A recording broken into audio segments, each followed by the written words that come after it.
welcome back to Christian Questions on News Talk 104.7 WXLM. Our subject this morning, why does God permit suffering? To be a part of our program, call 860-442-9956. That's 442-WXLM. And Jonathan, what we want to do here is lay some groundwork for trying to understand where God is in all of this. And so far, all we've established is, A, there's suffering. Yes, it's and a lot of it. Right. And it's been going on for thousands of years. B, when we look at the Scriptures, we have some indications, according to just a couple of Scriptures we just read, that God is aware and is doing something or other. Which we may not see or understand. Right. So what we want to try and do now is go to the point of trying to see it and understand it. So let's go down to that next little section. Okay, if there's a plan, because God says, if you only knew the work going on, you would be astounded. If there's a plan with a predetermined end result, what could it possibly be? Let's see if we can figure that out. Genesis 1:26 through 28. Then God said, "Let us make humankind in our image, according to our likeness, and let them have dominion over the fish of the sea, and over the birds of the air, and over the cattle, and over all the wild animals of the earth, and over every creeping thing that creeps upon the earth." So God created humankind in his image. In the image of God he created them, male and female. He created them. God blessed them, and God said to them, "Be fruitful and multiply, and fill the earth and subdue it, and have dominion over the fish of the sea, and over the birds of the air, and over everything that moves upon the earth." So if we look at this account of creation, what it's saying is God created man for a purpose. There was a plan there. There was an original plan, and it's stated for us there. So what are some of the pieces of that plan? Well, Rick, the first one is man was created in God's image. Okay, now in God's image, we could take 2 hours on that. We're not going to. But in God's image, from the sense, I think, and standpoint of being thinking and reasoning and having authority. Mm-hmm. Okay? Next. Given dominion over all the earth, right from the start. Okay, so he is given the ability to have control over the earth. That was God's stated objective to Adam. Next point, man and women blessed and commanded to fill the earth. Okay, for which they were given dominion.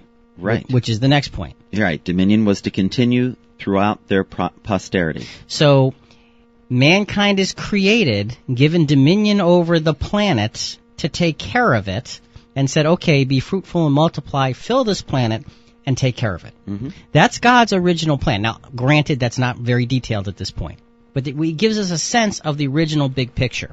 So now, let's go a little bit further into this account and see if we can determine a little bit more. Genesis 1:29 through 31. God said, "See, I have given you every plant yielding seed that is upon the face of all the earth, and every tree with seed in its fruit.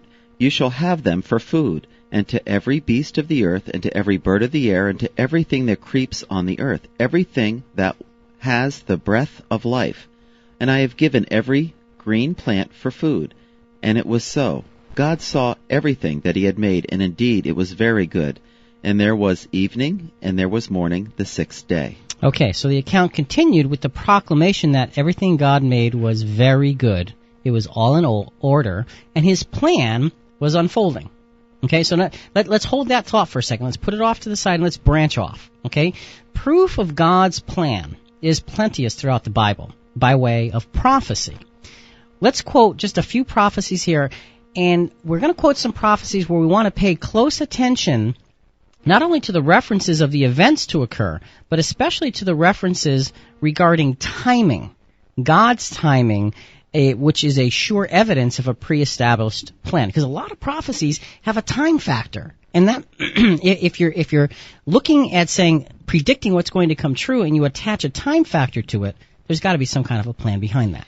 Let's start, Rick, with Zephaniah 3:8 and 9. "Therefore wait for me, says the Lord, for the day when I arise as a witness. For my decision is to gather nations, to assemble kingdoms, to pour out upon them my indignation, all the heat of my anger, for in the fire of my passion all the earth shall be consumed.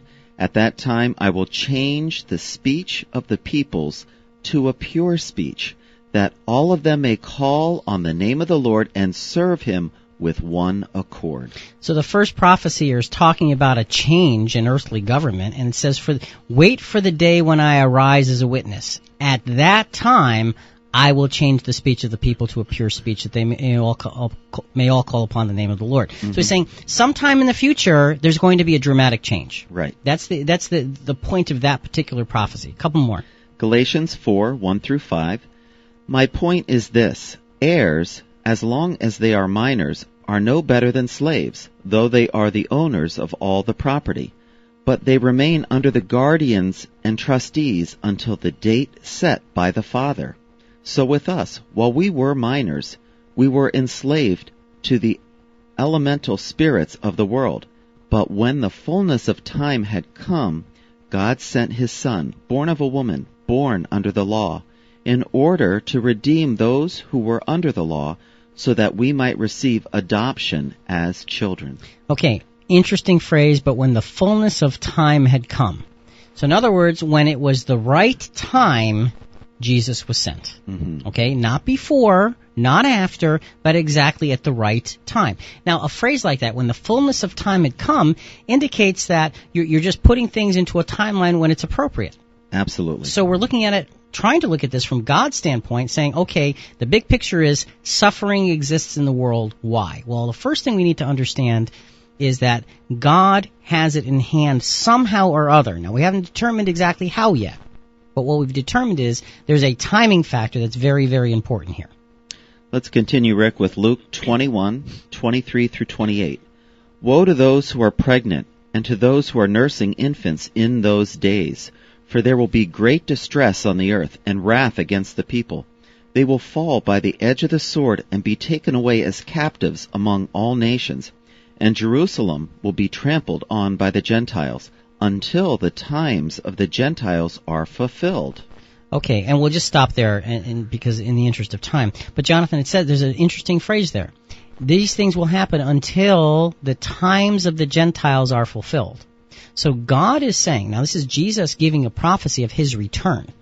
So Jesus is telling us in this prophecy that these things are going to happen until the times of the Gentiles are fulfilled, until another period of time, another period of favor of some kind comes to its end.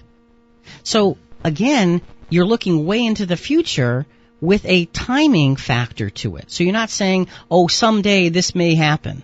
You're saying there's going to come a period, a change, and that change is actually going to come to an end, and then there's going to be something else.